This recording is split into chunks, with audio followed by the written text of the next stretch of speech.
Hello, welcome to another episode of Bass and Brass Outdoors. Today I'm going to be doing a video on the Auxbeam 7-inch LED light bar. I have them as my fog lights and I'll show that to y'all in a little bit. In the box, it comes in a box like this. Has these protectors that go around the end of them to keep it protected in the box. This is for the mounting hardware. It's a little sleeve that goes over the light bar. Not gonna lie, packaging could be better. Just comes in a regular roll box. I did install these on my truck about a week and a half ago. Didn't make a video on it, but comes with this instruction booklet. And basically with these, you're going to be wanting to look at the bottom mount instructions. So this is what the mounting hardware is going to look like. It's basically a bolt going through with a nut and a washer on the end, and this part right here goes on the light bar as shown here. The light bar has a nut that's free floating inside in a crevice, and that's what you screw the bolt into, so you can adjust it along the side of it. Say this is a light bar, you can adjust it, the bracket, all the way on the side, and you can tilt it as you can see here. So this nut or this bolt would go into this nut, and you can adjust it up and down and rotate it left and right. And once you do that, it comes with another bolt that you would put on the bracket so you can mount it into whatever. I wish I would have made a video showing how I installed it in the process, but it's pretty easy to understand. So here the lights are on my truck.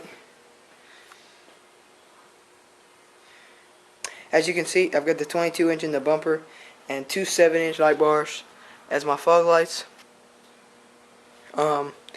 They're not perfectly straight, but I couldn't really get them perfectly straight.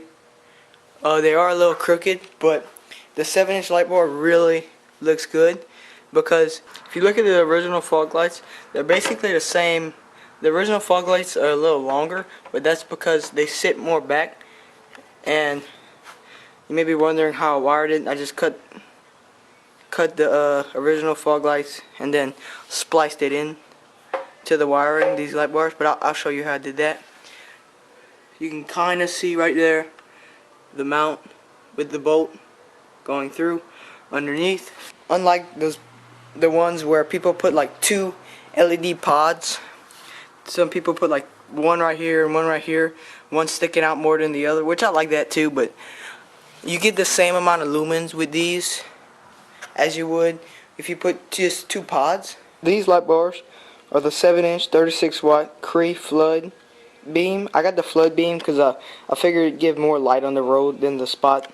They're $37.99, and there you can see the bracket.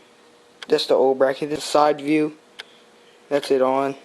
So these are running at $37.99 without any wiring harness.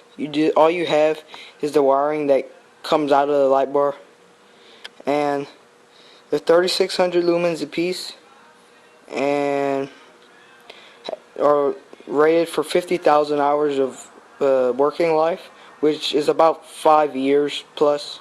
7 inches by 3 by 4.5 almost.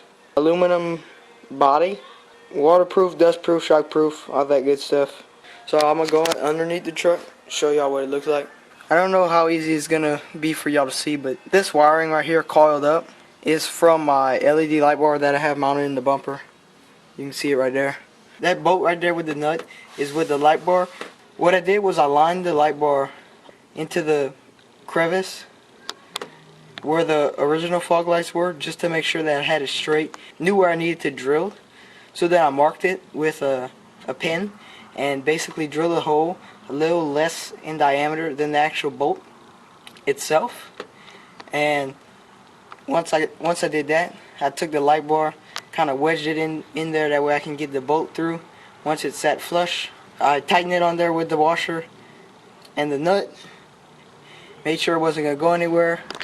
The wiring runs from the back of the light bar right there, runs through here, and I have it spliced into the original wiring for the fog lights. It's not hard to do. The hardest part is lining up how you want the fog light and making sure that it's straight and, you know, not crooked. See, it's a little crooked, and I'm alright with that. That's like, this is as good as I'm gonna get it because of how I drilled it into the plastic right here.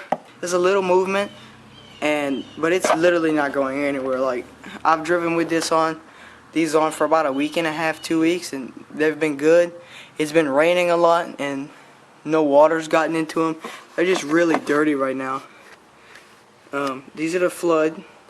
So those little bevels in each of the pockets, those will take the light and spread it a lot wider. And once it gets darker, I'll show y'all what it looks like at night. But I mean, they're very nice. Like I said, the hardest part is to get it straight and then drill it to where you want to have it. Once it gets dark, I'm going to show y'all what it looks like at night. I'm also going to compare it to the stock fog lights. My dad has a 2010 Silverado 1500, which is the same year and model as this truck, and it has stock fog lights. So we're going to compare them at night. It is now nighttime, as you can see. So this is my dad's stock 2010 Silverado 1500. As you can see, I have it to where it's pretty much level, as if you were driving down the road, and I have the fog lights on. These are just regular HIDs. They're not LEDs, and as you can see, it's about like 20 yards. Shoots pretty low, as fog lights should, and pretty wide. So I'm gonna turn mine on. As you can see, they're way brighter. I still have his on, by the way, and they're way brighter. They shoot way higher. Their garage door is probably about 9 foot tall, I think, and they're shooting over it on the roof even. As you can see, the pattern on the ground, they shoot out way wider than stock fog lights. I'm standing in the middle of the truck right now, of my truck, as you can see, very bright, and I'm standing in the middle of my dad's truck and not very bright. So obviously this will give you an advantage and when it's very foggy in the morning, help cars see you, help you see cars, and help you see the road. And it also gives that aspect of having all LEDs, which I will be changing out my headlights pretty soon. So stay tuned for that. If you liked the video, please like, comment, and subscribe if you haven't already. Thank you. Also look for more Auxbeam product videos in the future.